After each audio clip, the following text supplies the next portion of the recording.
on here today. And so we're going to start off this meeting the way we start off every meeting. Harley, I'm going to let you go ahead and share the screen. I'm working on it. Yeah. Yes. Okay, so we're going to have more people pouring in here, I'm sure. But for those of you who are already here, we're going to make it awkward. And I'm going to request that we turn on our cameras, because half the people here are Redmond growth people, and I get to see them all damn day. So I don't care about seeing their faces. I want to see you guys. And so turn on your cameras if you're in the position to. If not, we totally get it. But when we go into breakout rooms, it is just so much more impactful if you're able to be in front of a camera and able to participate. And so if you're in a position, even if you're driving, I mean, we got Phil over there on a work call. We got Ray, driving. We got Brent. We know how it is. We're all, you all are entrepreneurs here. And so if you're able to turn on a camera, if you have that accessibility, we want to see you. We want to interact with you. Okay, so let's talk about wins. It's our favorite topic. We like to celebrate them, large or small. I feel like a lot of clients, we were talking about a client here earlier today, where they went from going from 0 Google leads to 10 Google leads. And that may not seem huge. Oh, I got 10 leads.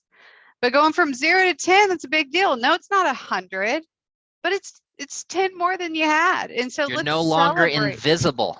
Right. Let's celebrate the wins. You got to celebrate the journey. One thing that Robert always says is that progress, can feel like failure when you're in the middle, when you're not exactly where you want to be.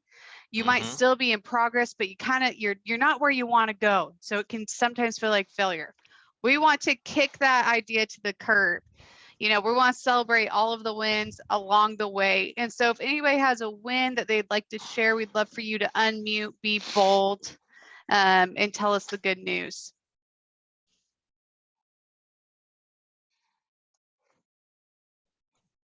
Man, I was really hoping that would get everybody jazzed. I need to really good hype up speech. Yeah, you really worked it. It's been a while since I've presented. Maybe I've, need to get back on the pulpit and try.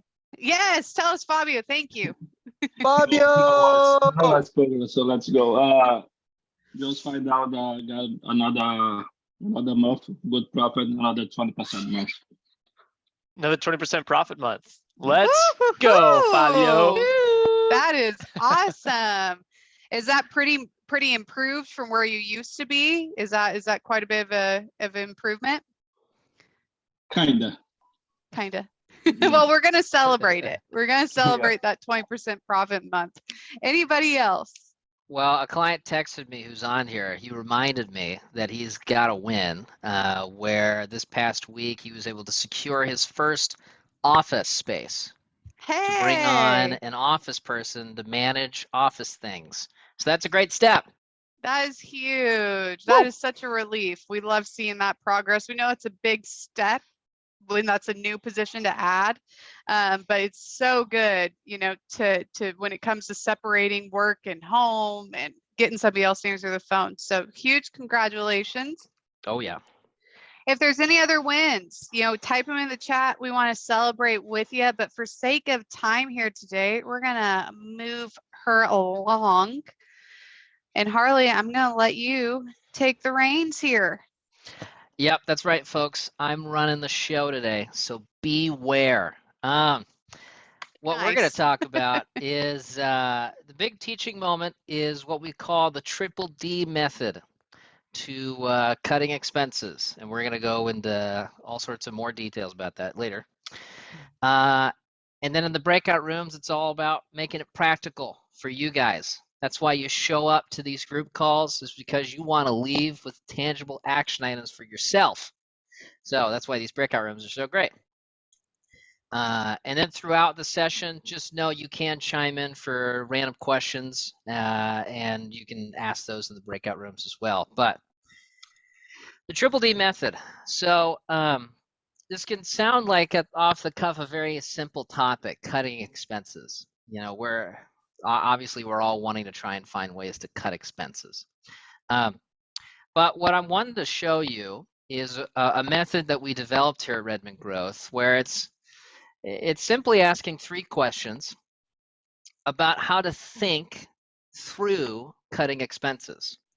Because we can look at a whole list of a banking statement and look at a whole list of transactions and get really intimidated by it. It's a lot of numbers in a lot of different areas, and that we're shelling out money and using money. And if we don't have a way to process the information, we can get into information overload. So this is what this method's for. And what I want to tell you here is that this triple D method, it really can be very powerful, where through it, you have the ability to save thousands of dollars a year in your business. And by doing that, you can earn more net profits for your business, which everyone loves. And then also you're able to save cash to invest in the much more important things of the business, for the business and for your own self. And so, is it too good to be true? I think not. And so I'm gonna explain the details here. And I'll explain it through 3 steps, a bunch of 3 steps, 3 questions you use. But if you're able to take notes, go ahead and go for it. I'll walk you through some of these different details about how this can no longer seem like some intimidating thing to cut expenses. First step is we got to obtain the most recent accurate financials for your business. The most recent accurate financials. And when I talk about that, some of you are going to look like this guy who is just overwhelmed with paperwork and bills and receipts. He's having an aneurysm as we speak, that man. And so do not worry. This does not have to be super stressful, even if you don't have all the perfect situations. Because first of all, how do you get accurate finances? Ideally, you would start by getting last year's profit and loss statement from 2021, last year, and what the numbers that you have so far for this year. You get a review of those and review those numbers and bank statements. But if you say, hey, I really don't think my numbers are accurate. I have no idea. I don't know how up to date they are. I don't deal with that. I haven't dealt with that in a while. Okay. Well, then I would suggest you talk to your accountant or your bookkeeper to get this information, because at the very least, the accountant will probably have a profit and loss for last year, assuming you filed taxes at this point. But then you could also say, Harley, I'm sorry. I don't think my bookkeeper is really doing that great of a job, and it takes forever for me to get stuff from them. I need to get someone better. I'm sorry, but this is still difficult. Okay. Well, then I would encourage you just to get your bank statements from the last month to 3 months and print them off. Or there's a way in bank accounts where you can export spreadsheets for transactions. But very simply, you get bank statements every month from your bank, hopefully in your email. You can find them in your bank account, print them off, and you can review it that way. But even that, we have had plenty of business owners where even that is a little intimidating for them, where it's like, hey, it's getting bank statements. Harley, I just look at the bank account, and if it looks like there's positive money in there, it's great. Okay, well, I would encourage you just to work with your coach, because this does not have to be a difficult task for you to be able to get the expenses in your business. And we're happy to show you those details. But you got to start with this.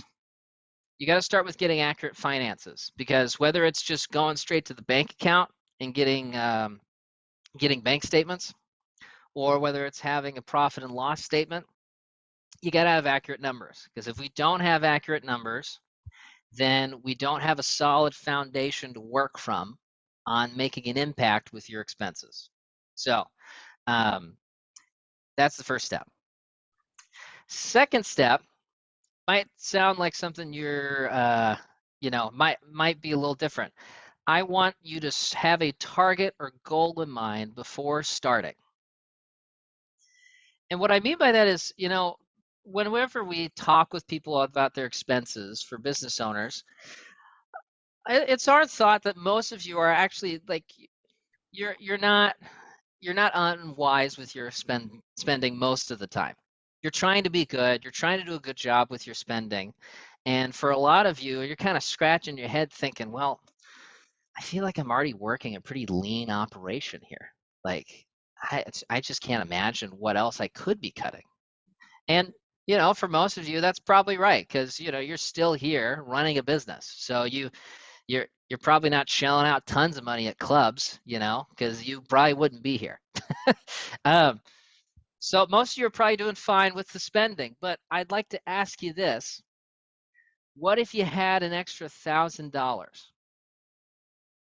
an extra 5,000, an extra 10,000 bucks that you could use next year for your business or for yourself?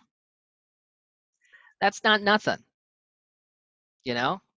And we've even had guys where like the larger scale businesses that we've worked with where I remember Robert telling us in a win about doing this method where in the first month they were a larger scale operation over $1 million business, and they were able to find several thousands of dollars that they could cut that they didn't have to spend over the year by running through this process.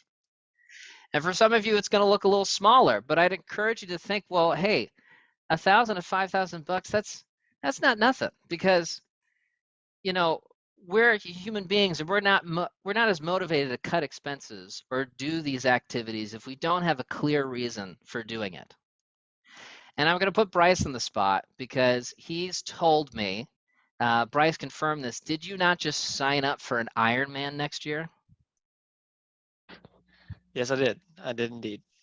And did you not have to shell out some money to actually participate for this Ironman? Yeah, it's more expensive than you would think. It's like $800 to run the race and be miserable. Yeah, so it's several $100 to run in this race.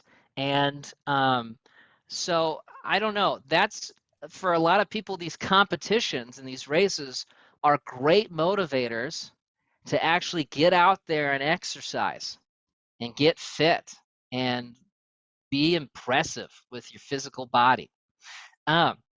And so that's a motivator that people got to use because a lot of times if we don't have a motivator, then we just start questioning ourselves. Why the heck are we doing this? Skin And in so the game. You got to have some skin in the game. It's got to make sense. I was going through a client's P&L today, Carrie with Garden Diva, and we've been trying to improve cash flow. They're a very seasonal business. They have a couple months that are like bananas, and then the rest of the year is a little bit slower.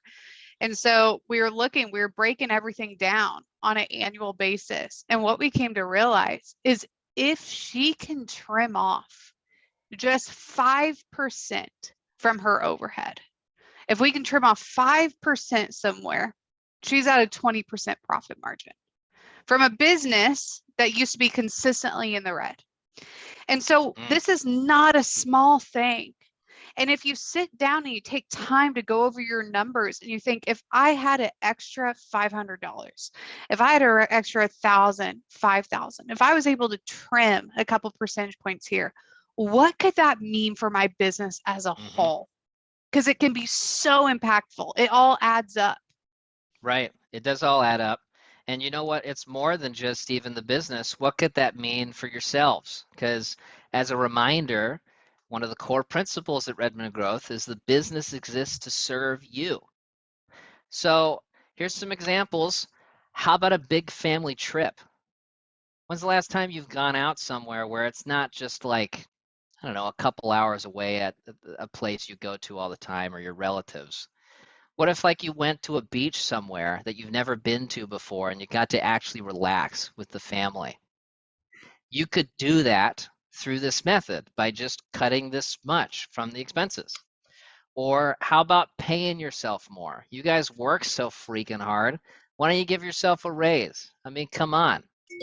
Or how about you could give a necessary raise to keep a key player on board?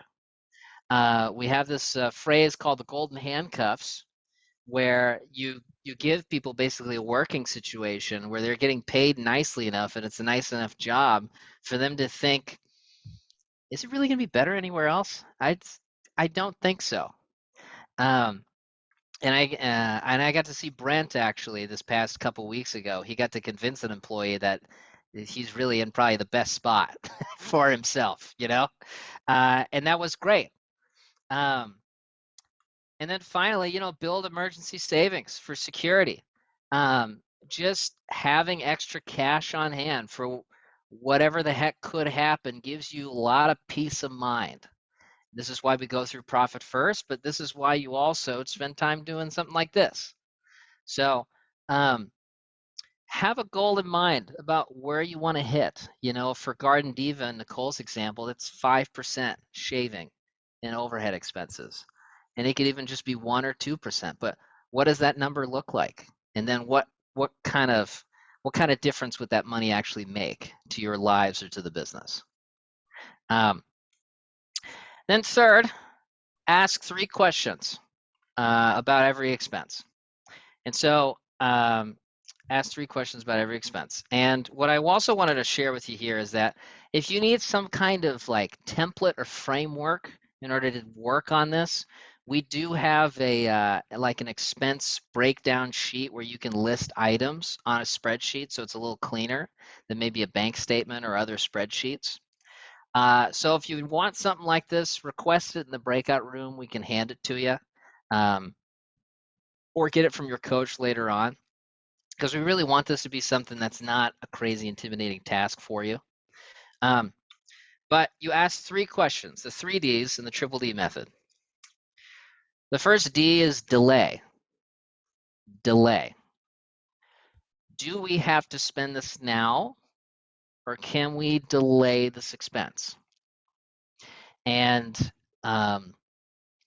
with these questions, you go through each of your expenses asking these different 3 D words, these different questions about, hey, can I delay this expense? Like, you know, I've been thinking about how it'd probably be a good idea to get new equipment for the business. And you're probably going to have some accountants or advisors tell you that, hey, it's the end of the year, you should spend money so that you can write it off on your taxes for this year for new equipment. But while that might seem like a good idea, you could also be putting yourself in a bad cash flow situation that you probably shouldn't risk. And you could probably make it by without that equipment, you know? Even though it might be nicer, you don't have to have it. And so delay. Can you delay this expense? The second word is dilute. Dilute. Can we negotiate to get a discount or a package or trade services? And you'll find this in multiple different scenarios. Companies will give incentives to be loyal to them. For instance, there's a lot of gas stations where they offer fuel cards. And because you decide to get a fuel card with that gas station, you get a discount off of all the fuel that you get from them. I know that's the thing with Quick Trip, big gas station here in Oklahoma, and they're growing to dominate the nation. So I'm told. But then also like consolidating softwares and services. This is why companies will actually give you discounted rates for doing more services with that one company instead of going to all sorts of different companies for different services, you know? That's why with Redmond Growth, people actually see a huge benefit because we are able to do so much for businesses where if they went to all sorts of separate places for getting a website, doing SEO, optimizing their business listing, running their hiring system with HR, it's like that could be a lot more expensive than what they pay just with us. So dilute the expenses. Can we get the same benefits from a different vendor for a lesser price? This is why it's a good habit every 3 years or so to just shop around for insurance. Because it turns out probably after 3 or 4 years, you're likely to find some other insurance company that can give you a little bit of a cheaper quote and save you money. And there's not really that big a difference between insurance companies. So the same thing, one thing, this is minor, but for my internet, I know that every year, you know, when you first sign up with an internet provider, they give you like a special promotion. And then after a year, all of a sudden my bill's a little bit higher. But if I just call them and say that I'm thinking of switching, oh, well, we have this promotion, and then my rate goes back down. And I know that that's minor, but again, all of these little things, they do add up. yeah, they pile up. I mean, Nicole, didn't Garden Diva, didn't they find like a $200 a year subscription that they just weren't They using had or something? Yeah, they had a Dropbox subscription, and they were paying for like a business account that they really didn't need, and it was an extra. Like they went from spending $200 a month to down to like 60. And so when you're only needed to shave 5% off of your expenses for your business as a whole, I mean that's a big impact. And let's do the math on that difference. So $140 they're saving a month. You spread that out between 10 months, that's $1,400 over the whole year, and even more than that for the holidays. So dilute the expenses. Finally, delete the expenses. This is the way we typically think about expenses. Is this necessary? Do I have to have this? Can we stop paying for this? Is this essential to spend in order to maintain current quality? You know, a lot of times people are really tempted and buy into marketing campaigns that really aren't that effective. Like, I don't know, you want to support the high school team and get some big branded logo sign on the football field. That's not getting you jobs though. So maybe you save the $200 to $400. I don't know. Or maybe you just decide, hey, I care about my kid's high school, so I'm going to give them money. So, okay, fine. That's a different value. But if you're looking at that for bringing in leads, I don't know how concrete that's really going to be for you. So can you delete expenses? Another way you can think about this is there unnecessary labor costs that are going on? Do you have guys that you're employing? I just got off the phone with a roofer guy I've been working with for over 3 years, and he decided to cut somebody where he committed to working with him to help, you know, just have some patience with some of his problems, but he just kept not showing up and being late to jobs so many times that it's just like, dude, you got to get out of here. You're wasting labor dollars. And that's a way you can delete expenses and still get the same kind of productivity. I know, Phil, you went through that situation recently, like a month ago, where you got rid of a guy and it was like, actually, everybody started doing better. So delay, dilute, delete are the 3 Ds for the triple D method. And as far as organization goes, you can highlight them in different colors in the spreadsheet so you can, you know, make sense of, you know, the madness of all the expenses. But I'd like to close out with this because, you know, we're talking about cutting expenses. We're talking about how this can make a difference. But some of you are still saying, what's the big deal here? What's the big deal here? Is this really worth my time? I'm already a super busy guy, okay? I don't really know how much I'm going to save. I'm already working super lean. Like, really, what is this going to do for me? Well, look, there's a lot of reasons why you want to just take a moment to just double check yourself and be like, am I really being as wise as possible with my spending? Because inflation's a big deal nowadays. In May, they determined that prices have increased by 8.6% higher than it was a year ago. I mean, that's a huge impact, a ridiculous inflation rate.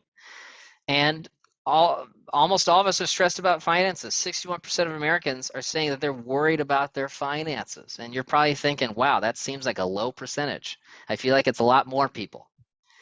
And then a lot of us don't have savings.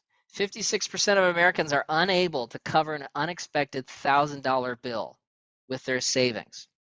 And it's unfortunate because it's those same Americans that are business owners, where there's business owners that are having a great time with us. We're working on growing the business, But when they started, they didn't have enough savings or didn't have a lot of savings, and their truck went down.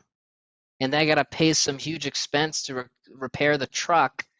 And they end up saying, I just spent all of my money repairing this truck. I'm sorry, man. I have to put a stop on my growth. And that sucks.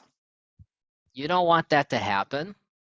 So doing this method can help keep you from getting into those spots. And then finally, a lot of us are living paycheck to paycheck. 60% of Americans, if they didn't get that next paycheck, it'd be a big problem. And a question that's more applicable to you guys, is your business living paycheck to paycheck?